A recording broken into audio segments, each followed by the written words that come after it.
C'est votre droit. Avec l'Ordre des avocats du barreau de Lille. C'est votre droit sur Grand Lille TV en partenariat avec l'Ordre des avocats du barreau de Lille. Aujourd'hui, nous accueillons Maître Nathalie Leroy. Bonjour. Bonjour. Experte en droit du travail, vous allez nous parler des CDD, les contrats à durée déterminée, avec une première question.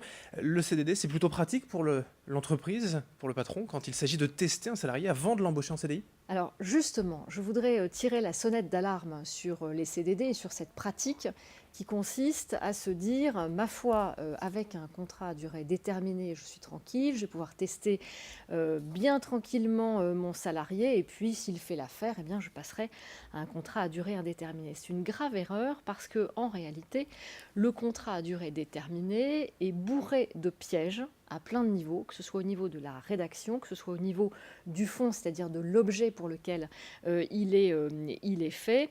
Et tester un salarié avec un CDD, ça n'est pas du tout la bonne idée parce que l'employeur risque gros sur le plan financier. Ça peut coûter vraiment de l'argent à l'entreprise ? Oui, et ça peut coûter plus d'argent de rompre un CDD qui a été mal fait ou fait à mauvais escient qu'un contrat à durée indéterminée. Je m'explique parce que bien souvent, on croit le contraire. Alors, ce que je dis d'abord aux employeurs qui viennent me voir et qui ont fait ce genre de période d'essai avec un CDD, c'est premièrement, vous sortez votre chéquier parce que je ne pourrai pas faire grand-chose pour vous devant le Conseil de prud'homme, sauf à essayer d'alléger les condamnations. Pourquoi ? Parce qu'un contrat à durée déterminée qui sert de période d'essai, eh bien, il ne correspond pas à ce pourquoi la loi a permis qu'on puisse le conclure. Et donc, le Conseil de prud'homme va le requalifier en contrat à durée indéterminée. Déjà, vous prenez 1 mois de dommages et intérêts. Puis, il va vous dire « Ah, mais comme c'est un contrat à durée indéterminée, au final, il n'a pas été rompu comme il se devait. » Et donc, vous avez une période d'essai une période de préavis qui n'a pas été faite. Eh bien, vous allez la payer avec des congés payés sur préavis, avec une indemnité pour licenciement abusif et puis, eh bien, dans pas mal de cas aussi, une indemnité pour procédure irrégulière. Bref, on arrive à plusieurs mois de salaire à payer. Oui, très vite, ça peut aller d'un 4, 5, 6, 7 mois de salaire. Alors, le CDD, en fait, est un contrat qui est fait soit pour remplacer un salarié, soit parce que vous avez un surcroît temporaire d'activité, soit dans un secteur comme le vôtre, pour un usage particulier dans la restauration. Par exemple, vous avez d'autres cas de figure, ceux-là sont les plus usités. Donc, eh bien, il faut vraiment que le CDD corresponde à son usage. Et s'il n'y correspond pas, c'est-à-dire si vous faites une période d'essai déguisée, il pourra vraiment vous en coûter.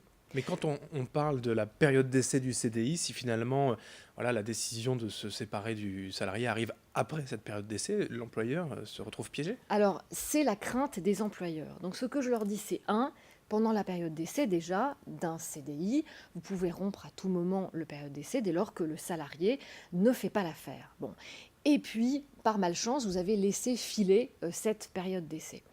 J'ai envie de dire que dès lors que vous allez faire une procédure de licenciement dans les formes, c'est-à-dire convoquer le salarié à un entretien préalable, faire son entretien, et puis dans la lettre de licenciement, lui expliquer de la façon la plus objective possible pourquoi ça n'a pas fonctionné, votre risque sera faible.